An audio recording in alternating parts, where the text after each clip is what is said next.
Nabawiyah dengan judul Ajudan Perang Taif. Seperti biasa, jika ada yang ingin bertanya, silahkan kirimkan pertanyaan via chat WhatsApp ke nomor 0877 7716 6183 atau via chat Zoom di sini. Baik, untuk persingkat waktu, pada Ustaz kalian silakan. Kepada Ustaz. Bismillahirrahmanirrahim. Assalamualaikum warahmatullahi wabarakatuh. Alhamdulillahi ala ihsani wa syukru lahu ala taufiqi. Alhamdulillah, asyhadu an la ilaha illallah wahdahu la syarika lahu ta'ziman li sya'ni wa asyhadu anna Muhammadan abduhu wa rasuluhu da'ila ridwani. Allahumma salli alaihi wa ala alihi wa ashabihi wa ikhwani. Ikhwan akhwat yang dirahmati Allah Subhanahu wa taala. Para jamaah Masjid Tarbiyah Cilandak yang dirahmati Allah Subhanahu wa taala, kita lanjutkan bahasan kita tentang sirah Nabawiyah. Ya, pada kesempatan ini kita melanjutkan tentang kisah perang Taif, ya, perang Taif, kisah pada sesi yang kedua. Sesi yang kedua, kemarin kita jelaskan bahwasanya Nabi SAW ketika menang dari perang Hunain, Nabi SAW meninggalkan ghanimah di Ju'ranah, kemudian Nabi melanjutkan menyerang Taif. Namun akhirnya tidak bisa ditembus juga, dan akhirnya Rasulullah kembali, ya, setelah ada yang mengatakan sebulan, ada yang mengatakan berminggu-minggu. Setelah itu Rasulullah SAW balik ke Ju'ranah. Rasulullah SAW tinggal belasan hari menanti, siapa tahu mereka kabilah Hawazin atau kabilah Thaqif sadar dan masuk Islam, sehingga baru Nabi akan mengembalikan ghanimah-ghanimah yang mereka sudah yang Nabi sudah ambil dari mereka. Kalau mereka masuk Islam, Nabi akan kembalikan. Tapi setelah Nabi SAW menunggu belasan hari, ternyata mereka tidak masuk Islam juga. Akhirnya Nabi SAW bagi-bagi ghanimah tersebut. Itu hak, dalam itu suatu perkara yang ma'ruf, yang diakui oleh mereka bersama, ya. Yang menang maka menguasai harta, yang kalah dan menawan anak-anak dan wanita-wanita yang dikalahkan. Maka Nabi SAW akhirnya membagi-bagi ghanimah tersebut, ya. Dan Nabi membagi-bagi dengan sangat banyak, sehingga orang-orang datang, orang Badui datang sampai mendesak Nabi SAW, sampai Nabi terdorong hingga ridak beliau kecantol di sebuah pohon. Nabi SAW kemudian mengatakan, kembalikan kepadaku ridakku, ya. Sungguhnya kalau aku punya kambing atau punya onta sebanyak pohon-pohon ini atau sebanyak duri-duri yang di pohon ini, la qasamtuhu bainakum, aku akan bagi-bagi kepada kalian. Tsumma la tajiduni bakhilan, dan kalian tidak akan mendapati aku dalam kondisi bakhil. Jadi Nabi bagi-bagi. Kita lanjutkan. Ada seorang Arab Badui datang kepada Nabi sallallahu alaihi wasallam, sebagaimana diriwayatkan oleh Anas bin Malik. Ja'a Arabiyyun fasa'ala Rasulullah sallallahu alaihi wasallam, dia minta kepada Nabi sallallahu alaihi wasallam ghanaman baina jabalain. Dia minta kambing di antara dua gunung, yaitu kambing satu lembah. Fa'amara lahu Rasulullah SAW. Maka Rasulullah SAW memerintahkan untuk kasihkan dia kambing yang banyak. Maka dia pulang kepada kaumnya, dia berkata, ya qaumi aslimu, wahai kaumku, masuk Islamlah kalian. Wallahi inna Muhammadan la yu'ti ata'an ma la yakhaful faqar. Sungguhnya Muhammad itu kalau sudah memberi sesuatu, dia tidak takut miskin. Ya, tidak pernah takut miskin. Artinya Rasulullah SAW kalau beri sesuatu, ya, dengan memberi sebanyak-banyaknya, ya. Seakan-akan dia berkata, kalau kalian ingin dapat kambing banyak, ya masuk Islam. Kalau kalian dapat, wahai kamu ingin dapat harta banyak, masuk Islam. Karena Muhammad itu kalau bagi-bagi tidak pernah takut miskin. Ngasih. Maka Anas bin Malik setelah menyampaikan ini, dia berkomentar, dia berkata, in kana rajulu la yuslimu ma yuridu ila dunya. Sungguh seorang masuk Islam, niatnya hanyalah untuk mencari dunia. Ada orang seperti itu. Ada yang masuk Islam memang dengan qanaah, dengan dia terima secara logis, ya. Dan ini banyak di zaman sekarang, ya. Orang masuk Islam karena logis, karena agama yang paling benar, yang bertauhid, yang lainnya syirik, ya. Kemudian mempelajari perbandingan, ini masuk Islam. Nah, ada yang masuk Islam seperti Arab Badui ini dalam rangka untuk mencari dunia, ingin dapatkan ghanimah, bahkan memotivasi kaumnya, kalau ingin dapat kambing banyak, masuk Islam. Ya qaumi aslimu, masuk Islamlah. Wallahi demi Allah, Muhammad itu kalau sudah bagi-bagi, dia tidak pernah takut miskin. Makanya Anas mengomentari tentang sikap Arab Badui ini, in kana rajula yuslimu ma yuridu ila dunya. Sungguh seorang masuk Islam, dia tidak inginkan kecuali dunia. Fama yuslimu hatta yakuna al-Islam ahabba ilaihi minad dunya wa 'alaiha. Dan akhirnya ketika dia masuk Islam, jadilah Islam lebih dia cintai daripada dunia dan seisinya. Islam lebih cintai daripada dunia. Tapi jadi ini memang harus dipancing terlebih dahulu. Ini yang dilakukan oleh Nabi sallallahu alaihi wasallam. Nabi sallallahu alaihi wasallam membagi ghanimah kepada al-muallafah qulubuhum, pada orang-orang yang diharapkan mereka masuk Islam atau yang baru masuk Islam. Ada dua yang Nabi berikan ketika dalam perang Taif ini, atau setelah perang Taif Nabi bagi-bagi kepada dua kelompok. Nabi kasih banyak. Yang pertama yang diharapkan keislamannya, yang kedua yang hadis hudatsaul ahdi bil kufur, yang baru saja meninggalkan kufuran, baru masuk Islam, agar iman mereka semakin kokoh. Kemudian juga riwayat yang kisah lain, ada Imam Al-Bukhari meriwayatkan dari Abi Musa Al-Asy'ari, kata Abu Musa Al-Asy'ari, kuntu inda Nabi sallallahu alaihi wasallam wa huwa nazilun bil Ju'ranah baina Makkah wal Madinah. Aku bersama Nabi sallallahu alaihi wasallam ketika Nabi sallallahu alaihi wasallam sedang singgah di Ju'ranah. Itu bagi-bagi ghanimah habis perang Taif. Wa ma'ahu Bilal, bersama Nabi ada Bilal. Fa'atan Nabi sallallahu alaihi wasallam A'rabiyun. Lalu datang seorang Arab Badui datang kepada Nabi. Arab Badui ini berkata, "Ala tunjiz li ma wa'atani?" Tidakkah kau penuhi apa yang kau janjikan kepadaku, ya. Bisa jadi maksudnya Nabi berjanji kalau ada Nabi akan berikan. Maka dia apa namanya? Terburu-buru minta, ingin segera didapatkan apa yang dijanjikan kepada mereka. Nabi berkata, "Absyir, bergembiralah, aku akan kasih." Orang Arab ini protes, dia mengatakan, "Qad aktsarta alayya min absyir." Kau terlalu banyak bilang bergembiralah, bergembiralah. Maka Rasulullah SAW pun fa'aqbala ala Abi Musa wa Bilal kahayatil ghadban. Rasulullah SAW agak marah, kemudian Rasulullah SAW balik menghadap Abu Musa Al-Asy'ari dan Bilal. Kalau Arab Badui, kata Rasulullah SAW, "Raddal busyra faqbala antuma." Ini Arab Badui mengembalikan kabar gembira dariku, maka terimalah kalian berdua kabar gembira ini. Itu hal yang menggembirakan. Qala qabilna. Maka Abu Musa Al-Asy'ari dan Bilal berkata, "Kami terima ya Rasulullah." Maka Rasulullah SAW minta didatangkan gelas berisi air. Faghassala yadayhi wa wajhihi fihi. Kemudian Rasulullah SAW mencuci tangannya ke dalam tempat air tersebut. Kemudian Rasulullah SAW mencuci wajahnya di tempat air tersebut. Wa majja fihi. Kemudian Rasulullah menyemprotkan air dalam bejana tersebut. Fa maqal, kemudian Rasulullah berkata, "Ishraba minhu." Minumlah dari ini semua. Jadi bekas tangan Nabi, bekas cucian wajah Nabi, bahkan ada liur Nabi. Ini kita tahu Rasulullah SAW badannya berkah, liurnya berkah. Kata Rasulullah SAW, minum dari bejana ini, tempat air ini, fa'afrigha wa afrigha ala wujuhikuma wa nuhirukuma wa absyira. Dan setelah itu tumpahkanlah air ini kepada wajah kalian dan leher kalian dan bergembiralah. Karena Arab Badui tadi sudah menolak kabar gembira dari Nabi. Nabi bilang, kalian terima ya, sudah ditolak, buat kalian aja. Fa akhadhal qadafa fa'ala. Akhirnya mereka berdua, Abu Musa Al-Asy'ari dan Bilal, mengambil tempat air tersebut, lalu mereka melakukan apa yang diperintahkan oleh Nabi. Fanadat Ummu Salamah radhiyallahu anha min wara'i sitr. Maka istri Nabi Ummu Salamah berteriak atau mengangkat suara di balik sitr, di balik hijab. Dia berkata, "Afdhila li ummikuma." Jangan lupa sisakan buat ibunda kalian. Itu sisakan air berkah Nabi itu untuk aku juga. Jangan dihabiskan buat kalian berdua. Fa afdhala laha minhu ta'ifatan. Maka akhirnya mereka berdua menyisakan sebagian air untuk Ummu Salamah, karena kita tahu keberkahan Nabi sallallahu alaihi wasallam diperebutkan oleh para sahabat ya. Dan ini hadis diriwayatkan Imam Al-Bukhari dalam sahihnya.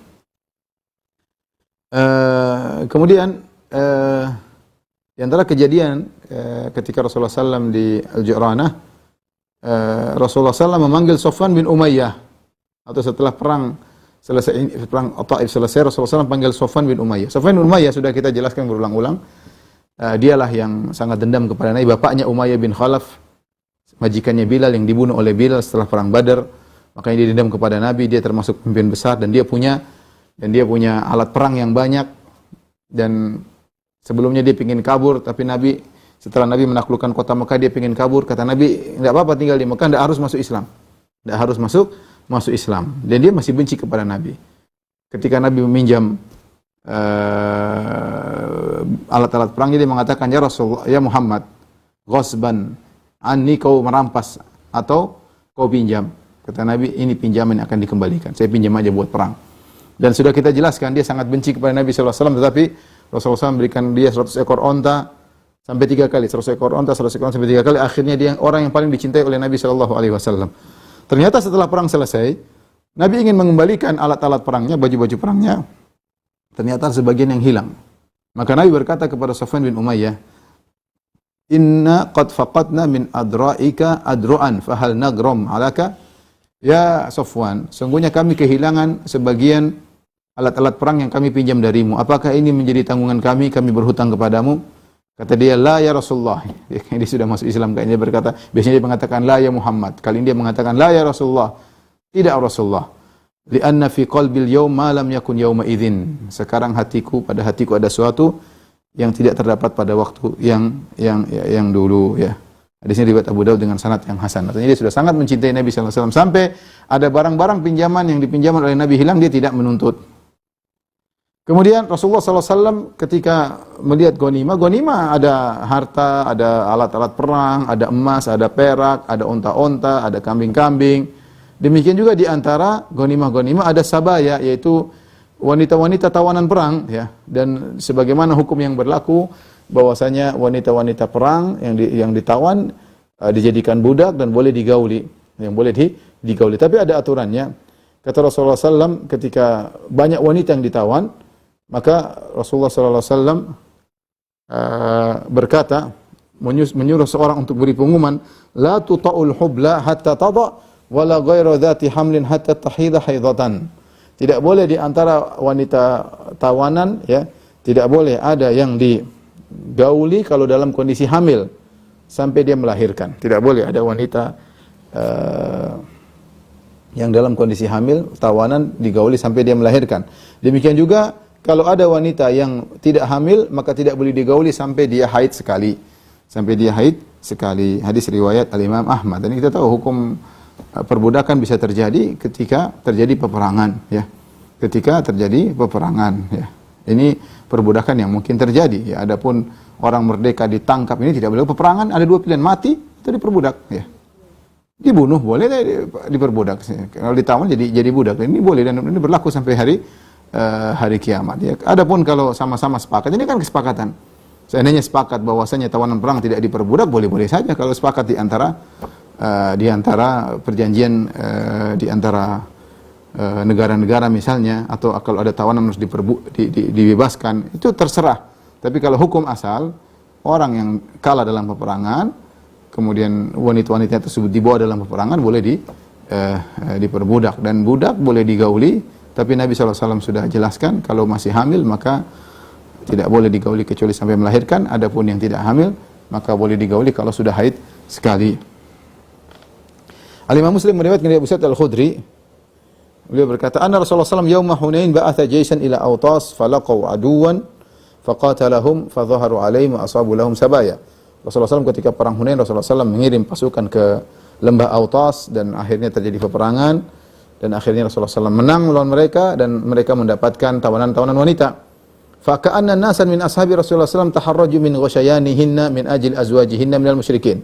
Sahabat-sahabat ketika menguasai tawanan perang wanita, mereka ragu untuk menggauli wanita-wanita tersebut karena sebagian mereka masih punya suami dari kalangan kaum musyrikin. Maka Allah Subhanahu wa taala menurunkan firman-Nya, wal muhsanatu minan nisa'i illa ma malakat aymanukum. Ya, tidak tidak boleh kecuali budak-budak yang kalian miliki, maka ini boleh digauli, ya. Ya, artinya budak-budak yang kalian miliki ini boleh kalian gauli, halal jika telah selesai iddahnya. Iddahnya kalau dia hamil maka lahir anaknya, atau ketika dia tidak hamil dia haid sekali, ya, maka boleh digauli. Baik. Kalau ada orang tidak suka dengan hukum yang disampaikan oleh Nabi sallallahu alaihi wasallam, silakan protes kepada Nabi. Silakan protes kepada Nabi sallallahu alaihi wasallam, ya. Dia tidak ridha Nabi menjadi nabinya. Kita setiap hari kita mengatakan raditu billahi rabba wa bil islami dina wa bi Muhammadin nabiyya wa rasulah. Kita ridha Islam sebagai agamaku, ya. Kemudian Allah sebagai Tuhanku dan Muhammad sebagai nabiku. Nabi memberikan aturan dalam peperangan, perang, ya. Ada aturan, ya, begini, ya. Ini berlaku juga. Tidak ada yang mengingkari aturan ini ketika zaman itu. Adalah hal yang biasa. Tapi saya katakan tadi, kalau seandainya negara-negara punya kesepakatan di kemudian hari, boleh-boleh saja, ya. Boleh-boleh saja, yang kalau sudah ada kesepakatan boleh-boleh saja. Tapi hukum asal, jika terjadi peperangan maka wanita yang ditawan boleh diperbudak, ya. Makanya Nabi SAW dalam aturan kalau ada yang dikalahkan dalam peperangan boleh diperbudak laki-laki, ya, boleh dibebaskan begitu saja, ya, atau fida yaitu ditebus, terserah. Panglima perang bebas, dia mau merdekakan bebas begitu saja, atau disuruh tebusan atau dijadikan budak, boleh, ya. Itu lebih baik semua daripada dibunuh, ya. Artinya namanya peperangan kan mau dibunuh, ya. Ketika dijadikan budak, ya boleh, dan hukum budak boleh digauli, ya. Dan dalam ayat terlalu banyak menjelaskan tentang akan hal ini, ya. Wa ma malakat aymanukum, ya.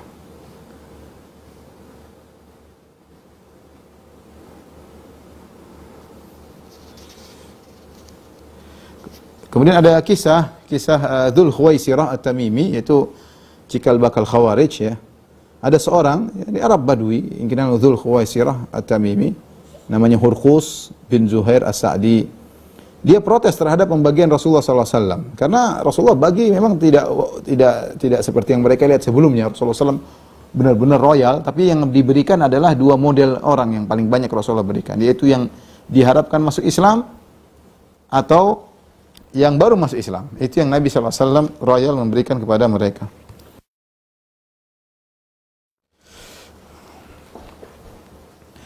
Al-Imam Muslim, di antara yang ada yang protes dengan pembagian Nabi adalah Dzul Khuwaisirah At-Tamimi. Imam Muslim meriwayatkan dalam sahihnya dari Jabir bin Abdullah radhiyallahu anhuma, dia berkata, "Ata rajulun Rasulullah sallallahu alaihi wasallam bil Ju'ranah." Bosnya ada seorang datang kepada Rasulullah SAW di Ju'ranah. Ya, munsarafahu min Hunain, yaitu Rasulullah setelah dari Hunain pergi ke Ju'ranah. Wa fi thawbi Bilal fiddah, dan Bilal membawa fiddah yaitu perak. Rasulullah SAW yaqbidu minha wa yu'ti nas. Rasulullah SAW ambil perak, Rasulullah bagi-bagi, Rasulullah ambil perak, Rasulullah bagi-bagi. Faqala ya Muhammad. Maka dia berkata, wahai Muhammad, adilah engkau wahai Muhammad. Rasulullah kaget, ditegur. Seumur hidup baru ada orang bilang Nabi, adilah engkau, ya.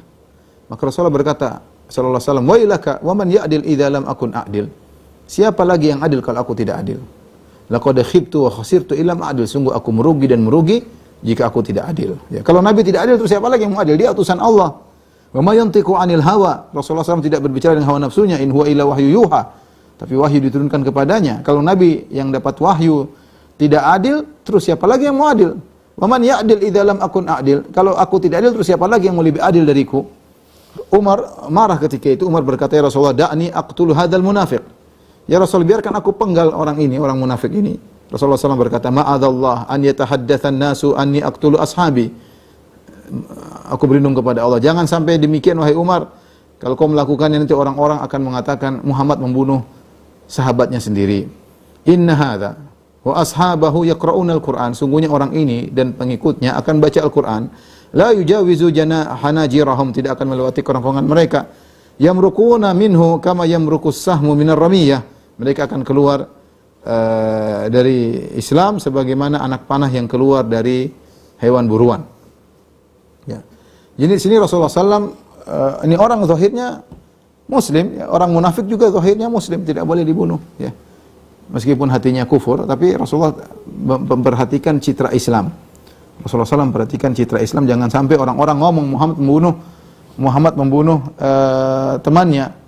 Kalau Muhammad membunuh temannya, orang tidak mau masuk Islam. Jadi Rasulullah SAW memperhatikan citra Islam, jangan sampai tercoreng, ya. Jangan sampai tercoreng di pandangan orang-orang yang tidak paham, ya. Ada berita-berita hoax dan yang lainnya, ya. Maka Rasulullah SAW mengatakan jangan, nanti ada timbul pembicaraan orang Muhammad membunuh temannya. Kemudian Rasulullah jelas orang ini dan pengikutnya ini cikal bakal Khawarij, mereka baca Quran tapi Quran tidak melewati leher mereka, ya. Dan mereka keluar dari Islam seperti anak panah yang menembus ramiyah, hewan buruan, ya, hewan yang dipanah. Fi riwayatin ukhra dalam Musnad Imam Ahmad dengan sanad yang hasan, kata Nabi sallallahu alaihi wasallam, la da'uhu, ya, biarkan dia, fa innahu sayakunu lahu syi'atun yata'ammaquna fid din hatta yakhruju minhu. Sungguhnya dia akan mengikut yang berdalam-dalam dalam agama sampai keluar dari agama. Artinya ekstrim dalam beragama, saking ekstrim sampai keluar dari agama. Kama yakhruju sahmu minar ramiyah, sebagaimana anak panah yang menembus hewan buruan, tembus. Ya, ketika dipanah tidak nyantol tapi tembus langsung keluar. Yanzuru fi an-nasli fala yujadu syai' thumma fil qidah fala yujadu syai'un. Ketika dia saking kuatnya, saking kencengnya dia masuk dalam hewan buruan sehingga tembus. Ketika dicek oleh sang pemanah, anak panah tersebut dicek pada bagian yang tajam, yaitu nasalnya, besi yang tajam di bagian depan anak panah, tidak ada sisa daging sedikit pun dari hewan buruan tadi. Kemudian dicek di kayu anak panah tersebut juga tidak tersisa apa-apa. Artinya benar-benar keluar tidak tersisa sedikit pun dari hewan panah tersebut, dari hewan buruan tersebut. Ya. Thumma fil fuq fala yujidu syai'un. Kemudian dicek lagi di bagian tempat di bagian belakang, tempat untuk meletakkan tali busur. Jadi dicek semua bagian depan nggak ada, bagian tengah anak panah nggak ada, bagian belakang juga nggak ada sisa daging sama sekali. Sabaqal farsa wad dama, bahkan dia tembus tidak kena kotoran yang ada dalam tubuh hewan buruan tersebut dan juga tidak ada darah yang tersisa. Ini maksudnya penggambaran dari Nabi bahwasanya benar-benar mereka keluar dari agama bersih, tidak ada agama yang nyantol sedikit pun. Hewan buruan tadi dianggap seperti agama. Adapun anak panah yang tembus dengan kencang itu seperti orang-orang Khawarij yang masuk dengan kencang ekstrim kemudian keluar tanpa mencantol sedikit pun agama padanya. Makanya ada khilaf di kalangan para ulama tentang Khawarij, apakah mereka kafir atau tidak. Yang mengatakan mereka kafir, mereka berdalil dengan hadis-hadis seperti ini, bahwasanya mereka ini keluar dari agama, tidak ada kecantol sedikit pun agama pada diri mereka. Dan jumhur ulama mengatakan mereka tidak kafir karena Ali bin Abi Thalib ketika memerangi orang-orang yang murni Khawarij, ya, atau Haruriyun, ya, maka Ali bin Abi Thalib tidak bermuamalah dengan mereka dengan muamalah orang-orang kafir. Yaitu harta mereka tidak dijadikan ghanimah, kemudian istri-istri mereka tidak dijadikan tawanan, tidak dijadikan budak perang. Makanya Ali ketika ditanya, Ali berkata, apakah mereka munafik? Apakah mereka kafir? Ya, kata Ali, minal kufri farru, mereka bukan kafir, mereka justru lari dari kekufuran, tapi salah jalan.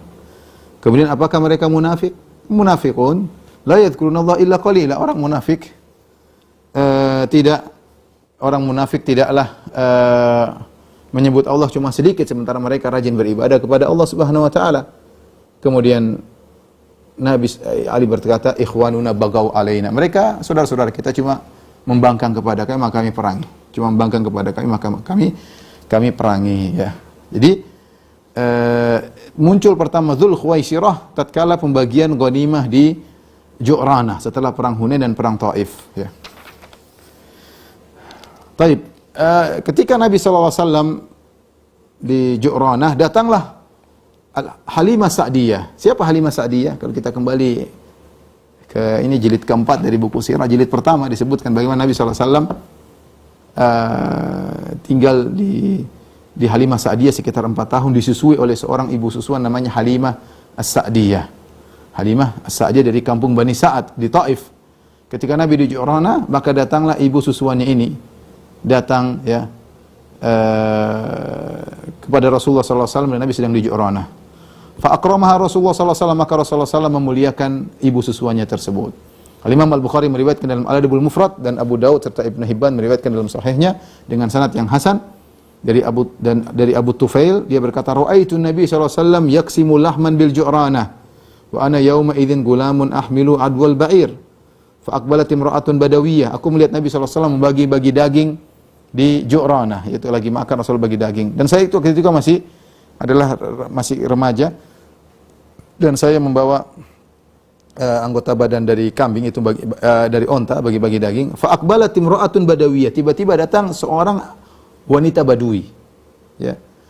Falamma danat minan Nabi sallallahu alaihi wasallam, ketika wanita badui ini siapa tahu datang dekat sama Nabi, basatallaha rida'ahu, Nabi sallallahu alaihi wasallam melepaskan ridanya, Rasulullah SAW bentangkan untuk diduduki oleh wanita tersebut. Fajalasat alaihi. Soalnya orang melepaskan ridanya, ini rida kan pakaian, dilepas, dibentangkan, kemudian wanita tersebut duduk. Kita heran, ini siapa wanita ini? Wanita badui kok dimuliakan oleh Rasulullah SAW. Fasa'altu man hadi, aku bertanya siapa wanita ini? Qalu ummuhu allati arda'athu, itu adalah ibunya yang pernah menyusuinya. Ya, Rasulullah SAW tahu balas jasa. Apa yang terjadi dengan kaum Ansar, ikhwan dan akhwat yang dirahmati Allah Subhanahu wa taala, ya. Perhatikan, Rasulullah SAW baru pertama kali melakukan kegiatan yang aneh di pandangan kaum Ansar. Rasulullah SAW menang, ghanimah banyak, bagi sana bagi sini, bagi yang baru masuk Islam dikasih banyak-banyak, yang baru masuk Islam dikasih banyak-banyak. Kaum Ansar yang berjuang, yang membela Nabi, yang mengayomi Nabi ketika Nabi diusir, tidak dikasih apa-apa. Tidak dikasih apa-apa. Semua a'ta Rasulullah SAW kulan nas minal ghainil ansar, semua dikasih. Semua dikasih, yang Quraisy yang baru masuk Islam, yang baru kafir-kafir yang kemarin berperang sama Nabi SAW, memerangi Nabi SAW. Sufyan bin Umayyah Rasulullah kasih 300 ekor onta, si fulan Rasulullah kasih ratusan ekor onta, kasih, padahal musuh-musuh semua. Kaum Ansar yang membela Nabi sejak awal tidak dikasih apa-apa. Subhanallah. Semuanya tidak ada yang dikasih. Fawajadu ala Rasulullah SAW fi amsi. Mereka mendapati suatu keganjilan dalam hati mereka. Ya, sampai banyak di antara mereka yang menangis ya. Hasan bin Thabit membuat suatu qasidah, berkata, zadat humumun fama'ul aini yanhadiru. Sahan idza hafaltahu abratun diraru. Kata dia, kesedihan semakin bertambah, maka air mata kemudian berjatuhan ya. Air mata berjatuhan, tidak berhenti karena mata penuh dengan air mata yang mengalir. Intinya kaum Ansar banyak yang menangis ya. Sampai ada di antara mereka anak-anak muda kaum Ansar, bukan pembesar-pembesar kaum Ansar, anak muda kaum Ansar, sampai ngomong nyeletuk. Dia berkata, yaghfirullahu li Rasulillah, semoga Allah mengampuni Rasulullah sallallahu alaihi wasallam. Dia sedih banget. Yu'ti Quraisyan wa yatrukuna. Quraisy penjahat besar dikasih, kita enggak dikasih. Wa suyufuna taqturu min dima'im, sementara pedang-pedang kita memerangi mereka. Pedang-pedang kita penuh dengan darah mereka, sekarang mereka dikasih oleh Rasulullah, kita enggak dikasih. Semoga Allah ampuni Rasulullah. Anak-anak muda yang mungkin tidak bisa memahami kondisi, kayaknya kenapa Rasulullah demikian. Mereka sedih, bukan dikasih bukan 1-2 ekor kambing, ini 100, ini 200, ini 300, ini kambing 1 lembah, karena ghanimah terlalu banyak. Mereka yang berjuang bersama tidak dikasih. Sampai anak-anak muda, waqala ahdatsuhum, anak-anak muda dari kaum Ansar mengatakan, semoga Allah mengampuni Rasulullah. Itu orang Quraisy dikasih-kasih oleh Nabi, kita enggak dikasih, padahal pedang-pedang kita yang dibasahi oleh darah-darah mereka. Di antara mereka ada yang berkata, idza kanat syiddah fa nahnu nud'a. Kalau lagi susah, kita dipanggil Rasulullah SAW. Cuma dia enggak panggil Nabi. Dia bilang, kalau lagi susah kita dipanggil. Wa tu'tal ghanaim ghairana. Kemudian yang dikasih ghanimah bukan kita. Wa kasrat fihimul qala. Hatta qala qailuhum laki Rasulullah SAW qaumahu. Banyak ngomong sampai ada yang berkata, wajarlah Rasulullah SAW ketemu dengan kaumnya. Ya, wajar, maksudnya ada yang mau kasih uzur. Ya begitulah, Rasulullah kan sangat sayang kepada sukunya Quraisy. Dia ketemu, lihat sukunya, maka dia kasih-kasih, ya udahlah. Itulah Rasulullah SAW. Sa'ad bin Ubadah, pemimpin kaum Ansar. Ada 2 kan, Sa'ad bin Mu'adz dan Sa'ad bin Ubadah. Sa'ad bin Mu'adz dari Al-Aus dan Sa'ad bin Ubadah dari suku Khazraj. Tapi Sa'ad bin Mu'adz sudah meninggal dalam tahun 5 Hijriah di perang Khandaq, setelah perang Khandaq maksudnya. Setelah perang Bani Quraidah, perang Khandaq, perang Bani Quraidah, kemudian beliau meninggal. Sa'ad bin Ubadah masih hidup ya. Sa'ad bin Ubadah, Sayyidul Ansar bin Ansar, lihat kondisi tidak sehat ya. Para kaum Ansar sedih. Maka dia datang kepada Rasulullah SAW. Dia berkata, ya Rasulullah, inna hadzal hayya minal ansar qad wajadu alayka fi anfusihim lima sana'ta fi hadzal fai'il alladhi asabta. Qasamta fi qaumika wa ataita atayan 'idhaman fi qabailil Arab wa lam yakun fi hadzal hayy minal ansar minha syai'. Dia terus terang, ya Rasulullah, ini sekampung dari kaum Ansar ini, sekelompok kaum Ansar ini, mereka mendapati dalam diri mereka sesuatu ya atas apa yang kau lakukan. Kau lakukan terhadap ghanimah ini. Kau bagi kepada kaummu Quraisy. Kau berikan pemberian yang besar kepada orang Arab Badui. Ya. Quraisy kau kasih, Arab Badui engkau kasih. Sementara mereka kaum Ansar satu rupiah pun tidak kau kasih gampangannya. Tidak ada sedikit pun kau kasih kepada mereka. Rasulullah berkata, menegur Sa'ad bin Ubadah, fa aina anta min dzalika ya Sa'ad? Ya, kenapa kau tidak berbicara dengan mereka ya Sa'ad? Ya. Bagaimana sikapmu wahai Sa'ad? Ya, artinya Rasulullah, kenapa kau tidak bicara? Apa kata Sa'ad bin Ubadah? Ya Rasulullah, innama ana umru'un min qaumi. Yes, aku hanyalah seorang dari mereka. Ya, aku hanyalah seorang dari mereka. Yang penting aku sudah sampaikan kepada engkau ya Rasulullah. Maka Rasulullah berkata, fajma' li qaumaka. Wahai Sa'ad bin Ubadah, kumpulkan seluruh kaum Ansar suruh ke sini. Maka Sa'ad bin Ubadah mengumpulkan kaum Ansar di sebuah kemah terbuat dari kulit. Falamma ijtama'u atahu Sa'ad. Tatkala mereka berkumpul, Maka saat datang kepada Nabi, Sa'ad bin Ubad berkata, "Ya Rasulullah, qad ijtama'a laka hadzal hayyu minal ansar." Ya Rasulullah, kaum Ansar sudah datang berkumpul untuk menyambutmu. Fa'atahum Rasulullah sallallahu alaihi wasallam, maka Rasulullah sallallahu pun datang kepada mereka. Fahamidallah, Rasulullah sallallahu memuji Allah. Wa asna alaihi billadhi huwa lahu ahlun. Rasulullah menyanjung Allah dengan yang pantas bagi Allah. Tsumma qala, perhatikan, Rasulullah berkata, dia menghadapi satu kaum yang lagi sedih, tidak dibagi-bagi ghanimah, sementara Nabi bagi-bagi banyak sekali kepada orang lain, padahal yang berjuang sungguhnya adalah mereka. Apa kata Nabi sallallahu alaihi wasallam? Lihat sikap bijak Nabi. Ya ma'syaral ansar, wahai kaum Ansar sekalian. Maqalatun balagatni ankum. Apa sih perkataan yang sampai kepadaku dari kalian? Aku begini, aku begini, aku begini. Wajidatun wajadtumuha fi anfusikum. Sesuatu kejanggalan yang kalian dapati dalam diri, kegelisahan yang kalian dapatkan dalam diri kalian. Rasul ingatkan, alam atikum dhullalan fahadakumullah. Wahai kaum Ansar, bukankah ketika aku datang kepada kalian, kalian dalam kondisi tersesat? Fahadakumullah. Lantas Allah beri hidayah kepada kalian dengan sebabku. Wa mutafarriqin fa'allafakumullahu bi. Kalian tercerai-berai, perang-perangan dalam perang Bu'ath, bunuh-bunuhan sampai 120 tahun. Ketika aku datang kepada kalian, Allah menyatukan hati-hati kalian karena aku. Wa alatan fa'agnakumullahu bi. Bukan kalian ketika aku datang kalian miskin, lantas Allah menjadikan kalian berkecukupan. Kaum Ansar yang sudah kumpul, mereka jawab apa? Balillahi wa rasuluhu amanu wa afdal. Mereka jawab dengan sopan, mereka mengatakan bahkan Allah dan Rasulnya lebih banyak kebaikannya daripada itu, dan lebih afdal dan beri banyak karunia lebih daripada itu. Faqala Rasulullah sallallahu alaihi wasallam berkata, "Ala tujibunani ya ma'syaral ansar?" Kalian tidak bantah aku kaum Ansar. Kalian tidak bantah aku. Kata kaum Ansar, "Wa bimadza nujibuka ya Rasulullah?" Bagaimana kami bisa bantah engkau ya? Apa yang perlu kami jawab ya Rasulullah? Walillahi wali rasulil man wal fadlu. Semua karunia, semua kenikmatan dari Allah. Dan juga kembali kepada Rasulnya. Terus kami mau bantah apa ya Rasulullah? Lihat Rasulullah insaf. Rasulullah SAW berkata dengan penuh keadilan, "Ama wallahi, lau syi'tum lakultum, falasadaqtum wa suddiqtum."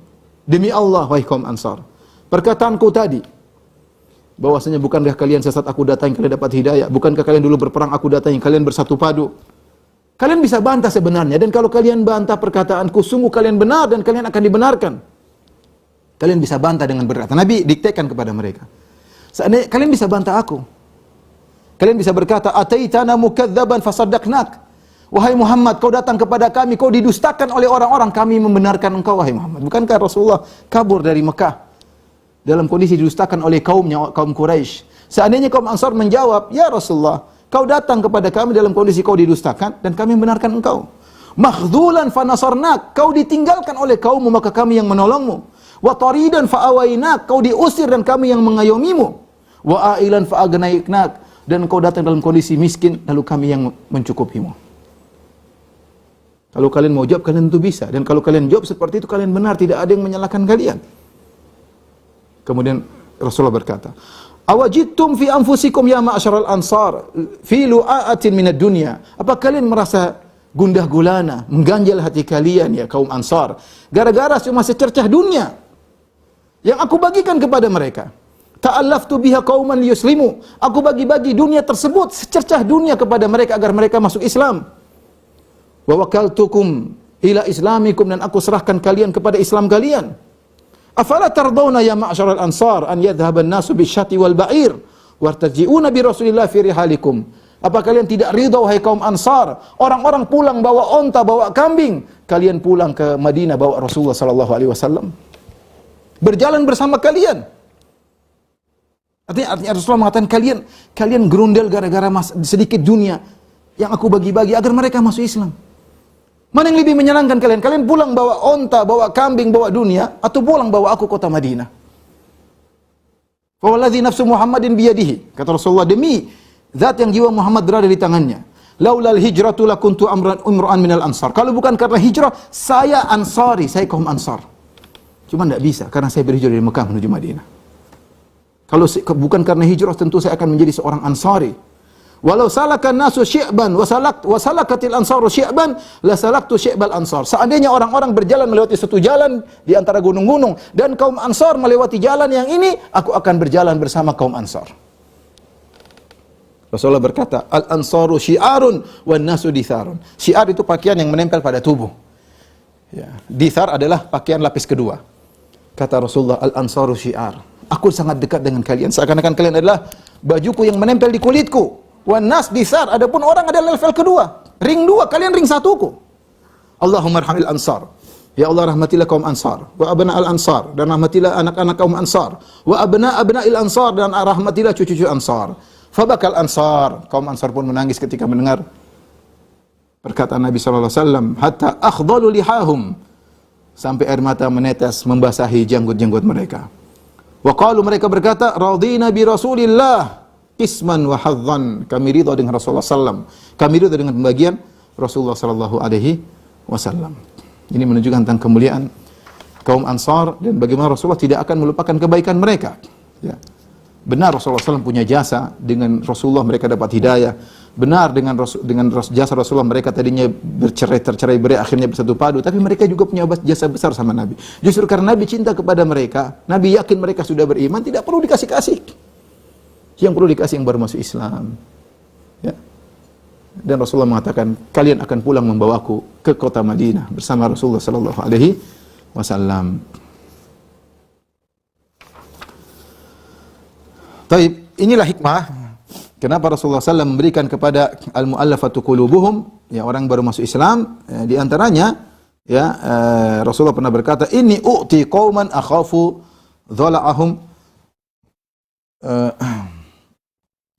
wa jaza'ahum wa akilu aqwaman ila ma ja'alallahu fi qulubihim minal khair wal ghina minhum Amr bin Taghlib. Aku memberikan suatu kaum, aku khawatir mereka nanti Islamnya bengkok-bengkok, maka kasih biar kokoh Islamnya, ya. Dan aku membiarkan sebagian kaum mereka bersandar kepada iman yang ada dalam hati mereka, ya. Di antara orang-orang yang aku tidak berikan harta tapi aku tawakalkan mereka kepada iman mereka kepada Allah adalah Amr bin Taghlib, ya. Rasulullah sebut seperti Amr bin Taghlib. Ini aku tidak kasih apa-apa. Kenapa? Dia punya iman. Kata Amr bin Taghlib ketika mendengar komentar Nabi, ma uhibbu annali bi kalimati Rasulillah humra na'am. Kalau disuruh tukar dapat onta merah, harta termewah ketika itu, tapi saya tidak dengar Nabi ngomong gitu, saya lebih baik tidak usah dapat onta merah.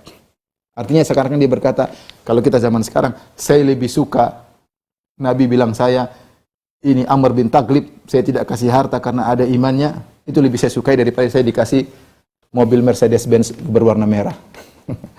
Artinya Rasulullah sebut nama dia, Rasulullah puji dia. Rasulullah juga berkata, inilah utiri jalan hadithu ahdihim bi kufrin. Hadithun ahduhum bi kufrin. Sungguh aku memberikan sebagian orang yang mereka baru saja masuk Islam. Inilah di antara sebab kenapa Nabi SAW memberikan sebagian harta, ya, kepada sebagian orang dan sebagiannya tidak diberi harta oleh Nabi SAW. Taib, kisah Asim bin Adi dan hadis Madhi'bani Ja'ian. Ini hadis menakjubkan. Saya bacakan kisahnya. Al-Hakim meriwayatkan dalam Mustadrak dengan sanad yang hasan dari Asim bin Adi, dia berkata, "Ishtaraitu ana wa akhi mi'ata sahmin min sihami Hunain." Saya dan saudaraku kami membeli ghanimah-ghanimah yang didapati oleh sebagian sahabat, kami beli banyak, pengin beli. Mungkin lagi dijual murah atau apa, mereka beli. Fa balagha dzalika Nabi sallallahu alaihi wasallam. Maka Nabi sallallahu alaihi wasallam mendengar bahwasanya Asim dan saudaranya ingin beli harta yang banyak. Rasulullah tegur, "Ya Asim, ma dhi'bani adiyani asaba farisata ghanamin adha'aha rabbuha bi afsada fiha min hubbil mal wa syarafi lidinihi." Wahai Asim, tidaklah ada dua serigala yang menyerang kemudian mendapati satu korban kambing, ya, yang ditinggalkan oleh pemiliknya, sendirian kambing tersebut. Ya, sendirian kambing tersebut, ya, yang akan diterkam, ya. Kerusakan yang ditimbulkan oleh dua serigala ini tidak lebih parah daripada kerusakan agama seseorang akibat cinta kepada harta dan cinta popularitas atau kemuliaan. Dan, maksudnya Rasulullah menggambarkan, bayangkan kalau ada dua ekor kambing dilepas pada sekumpulan dua ekor serigala. Dalam riwayat lain kata Nabi, "Ma dhi'bani ja'ian ursila fi ghanamin." Tidaklah ada dua ekor serigala yang lapar dilepaskan pada sekumpulan kambing, ya. Bi afsadalaha min hirsil mar'i 'alal mali wa syaraf lidinihi. Tidak lebih kerusakan yang ditimbulkannya tidak lebih ringan, ya, daripada kerusakan yang ditimbulkan, ya, oleh cinta kepada harta dan ingin dapat kemuliaan yang merusak agamanya. Sehingga Rasulullah SAW memberi gambaran perkara yang hissi dengan perkara yang maknawi. Kita tahu kalau ada 2 ekor kambing, 2 ekor serigala lapar nih, bukan serigala biasa, lapar. Sini ada sekumpulan kambing. Dia kelaparan, kemudian dia dilepas itu. Apa yang dilakukan? Dia pasti hancur-hancurin, yang namanya lapar. Dia pasti makan sini 2 serigala lapar. Bukan 1 ekor serigala, 2 serigala. Dimasuki dalam satu kandang situ kambing, udah dihabisin kambing tersebut. Kerusakan yang ditimbulkan oleh 2 serigala ini tidak lebih parah, kata Nabi, daripada kerusakan agama seseorang yang rusak akibat cintanya kepada harta dan ingin syaraf, ingin kemuliaan. Dan itu benar, ikhwan. Betapa banyak orang karena cinta dengan harta agamanya rusak. Dia tempuh jalan yang haram, tempuh yang tidak dapat harta yang banyak. Betapa banyak orang agamanya rusak gara-gara cinta popularitas, cinta ingin dihormati, ingin jadi pejabat, ingin menjadi apa, rusak agamanya, rusak. Kerusakan yang timbul, kerusakan yang timbul akibat cinta kepada harta dan ingin menjadi dimuliakan, itu lebih parah kerusakannya daripada kerusakan yang ditimbulkan oleh 2 serigala yang lapar tersebut ketika merusak kambing-kambing tadi. Maka seorang hendaknya hati-hati, ya, jangan masukkan dunia dalam hatinya, ya. Jadikan dunia sebagai sarana untuk meraih akhirat setinggi-tingginya, ya. Ya. Karena sulit kalau orang sudah hirs alal mal, semangat mencari harta, semangat kemudian ingin mencari kejayaan, dia kayak mabuk kepayang, ya. Kecanduan, ya, ingin dimuliakan oleh orang, akhirnya menghalalkan yang haram, ya. Dan macam-macam dia lakukan, ya. Yang penting dapat kedudukan, yang penting dapat jabatan, yang penting dapat kemuliaan. Waspada, hidup cuma sekali, jangan sampai salah spekulasi, ya. Tapi kita lanjutkan sedikit lagi. Ketika Umar di Ju'rana, Umar berkata, "Ya Rasulullah, inni nadartu fil jahiliyah an a'takifa yawman fil Masjidil Haram, fa kaifa tara?" Ya Rasulullah, Umar ingat di zaman jahiliyah saya pernah bernadar, ya Rasulullah, waktu saya masih musyrik, untuk iktikaf di Masjid Al-Haram. Apa yang harus saya lakukan? Kata Rasulullah, "Idhhab fa'takif yawman." Tunaikan nadarmu, sana iktikaf di Masjidil Haram. Ya. Umar juga memberikan hadiah kepada Rasulullah, memberikan hadiah kepada Umar jariyah, ya. Di antara Rasulullah dapat bagian, Rasulullah berikan hadiah kepada Umar berupa budak wanita. Tatkala Rasulullah SAW membebaskan budak-budak wanita, orang-orang, Umar mendengar orang-orang berkata, budak-budak wanita terus berkata, "Taqana Rasulullah SAW telah memerdekakan kita, membebaskan kita." Maka Umar bertanya, "Apa ini?" Orang-orang berkata, "Rasulullah telah memerdekakan budak-budak wanita." Maka Umar berkata, "Ya Abdullah, idhhab ila tilkal jariyah fa khalli sabilah." Wahai Abdullah bin Umar, pergi kepada budak wanita itu, bebaskan dia, merdekakan dia. Kenapa? Karena Nabi sudah memerdekakan para budak-budak. Ini menunjukkan Umar bagaimana semangat untuk mencontohi Nabi SAW. Ketika Rasulullah SAW sudah bagi ghanimah, tiba-tiba datang kabilah Hawazin, yang Nabi sudah tunggu mereka belasan hari agar mereka siapa tahu masuk Islam sehingga dikembalikan, tidak usah dibagi-bagi. Nabi ingin mereka masuk Islam dan Nabi tidak ada pikiran harta sama sekali. Tapi karena mereka nggak datang belasan hari, Nabi bagi-bagi. Ternyata setelah dibagi-bagi mereka datang. Mereka membaiat Nabi SAW. Ada 14 orang ketika itu, pimpinannya Zuhair bin Surut. Kemudian dia membaiat Nabi SAW masuk Islam. Ya. Kemudian dia berkata, ya Rasulullah, berilah karunia kepada kami, famunna alaina. Manallahu alaik, semoga Allah beri karunia kepada engkau. Lihatlah kami, ya Rasulullah, kami ditimpa dengan musibah yang kau tahu. Ya Rasulullah, ya.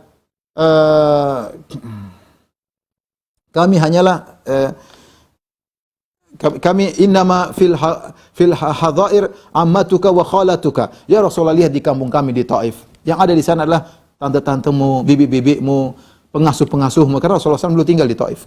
Jadi mereka minta Rasulullah mengibai mereka. Kunna yakfulnaka, dulu mereka yang mengayomi wahai Rasulullah. Ya. Kemudian dia minta, ya Rasulullah, kembalikanlah kepada kami harta-harta kami dan wanita-wanita kami.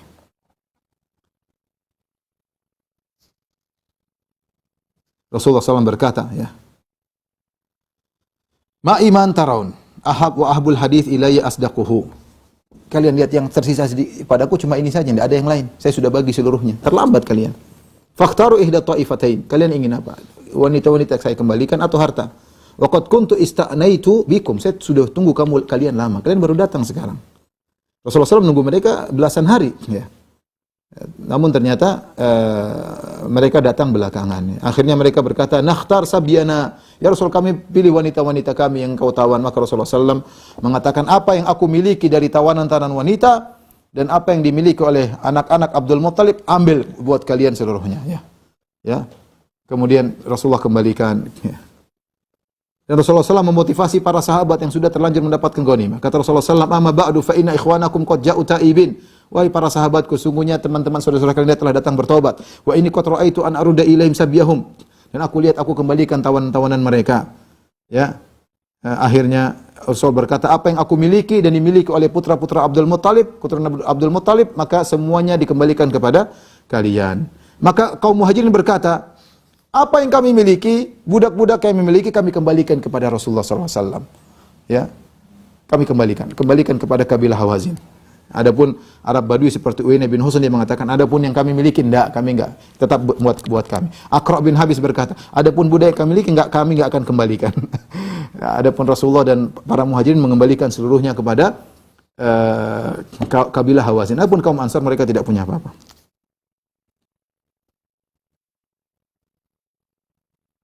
Kemudian Rasulullah SAW motivasi lagi. Kata Rasulullah SAW, wahai manusia sekalian, ruddu alaihim nisa'um, kembalikan perempuan-perempuan wanita dan anak-anak mereka. Barang siapa yang berpegang, ya, faman tasaka bi syai'in minal fai' falahu alaina sittatu faraid min awali syai'in yufi'uhu Allah alaina. Barang siapa yang punya kemudian dia kembalikan, nanti kalau kami dapat ghanimah lagi kami akan ganti, ya. Kemudian pimpinan perang mereka yaitu Malik bin Auf An-Nasri, ya Rasulullah tanya, mana pimpinan kabilah Hawazin, Malik bin Auf An-Nasri, apa yang dia lakukan? Kata mereka dia sedang di Taif bersama kabilah Thaqif. Maka Rasulullah SAW menyuruh untuk menahan istrinya, ya, jangan jadikan budak, ya. Kemudian Rasulullah berkata, sampaikan kepada si Malik, kalau dia datang Islam kepadaku, aku akan kembalikan hartanya dan keluarganya, ya, dan aku akan belikan 100 ekor onta. Akhirnya ketika Malik, pimpinan mereka, mendengar kabar tersebut, maka dia pun senang, ya, maka dia pun pergi, kemudian dia pun dikasih oleh Nabi, istrinya dikembalikan, hartanya dikembalikan, bahkan dapat bonus 100 ekor onta. Dan demikianlah fikih Nabi SAW. Ada orang-orang diajak kepada Islam, kepada dakwah dengan harta, karena mereka, tapi nanti dengan pelan-pelan mereka tahu tentang indahnya Islam, dan akhirnya Islam lebih mereka cintai daripada dunia dan seisinya. Tapi mungkin sampai di sini saja. Ikhwan dan akhwat yang dirahmati Allah Subhanahu wa taala yang saya sampaikan. Kalau ada yang bertanya saya persilahkan. Wallahu taala alam bisawab.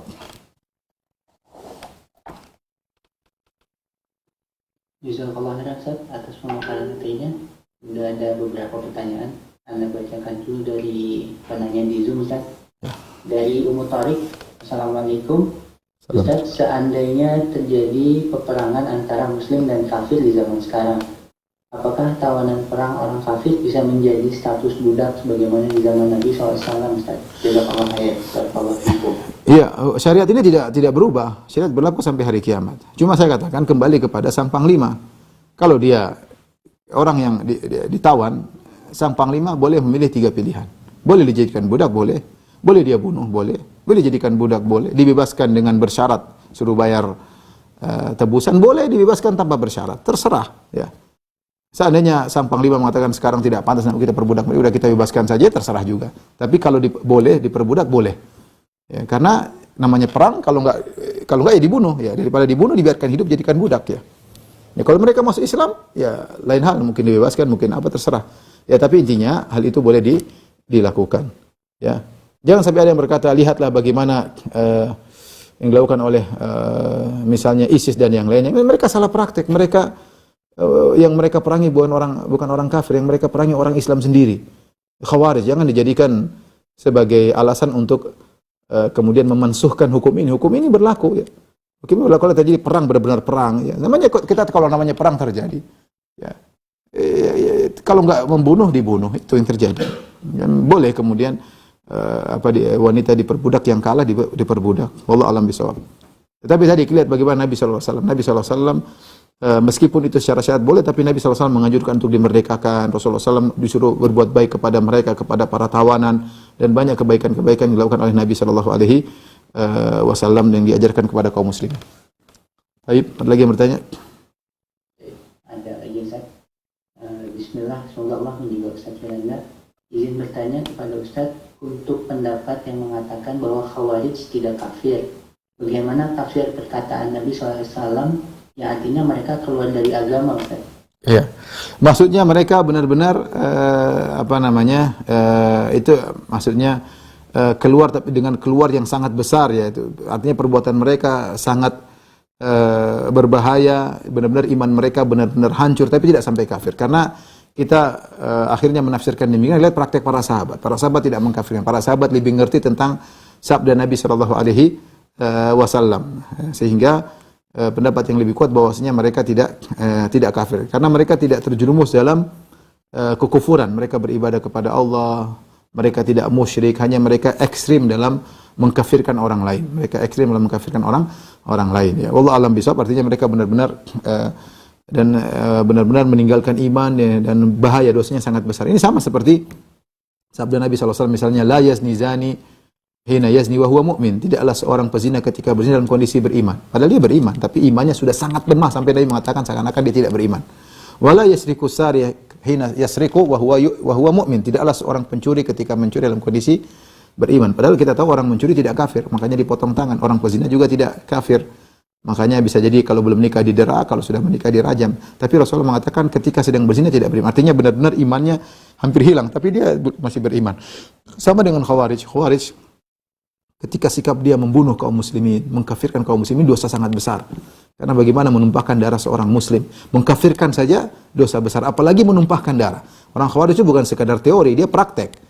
Dia mengkafirkan dan dia bunuh, ya. Makanya dosanya sangat besar, dan diancam dengan azab yang sangat pedih dan sangat hampir-hampir keluar daripada Islam, namun tidak sampai kafir. Wallahu a'lam bishawab. Demikian saja kajian kita, kurang lebih saya mohon maaf. Insyaallah kita lanjutkan pekan depan. Subhanakallah bihamdik asyhadu an la ilaha illa anta astaghfiruka wa atubu ilaik. Assalamualaikum warahmatullahi wabarakatuh.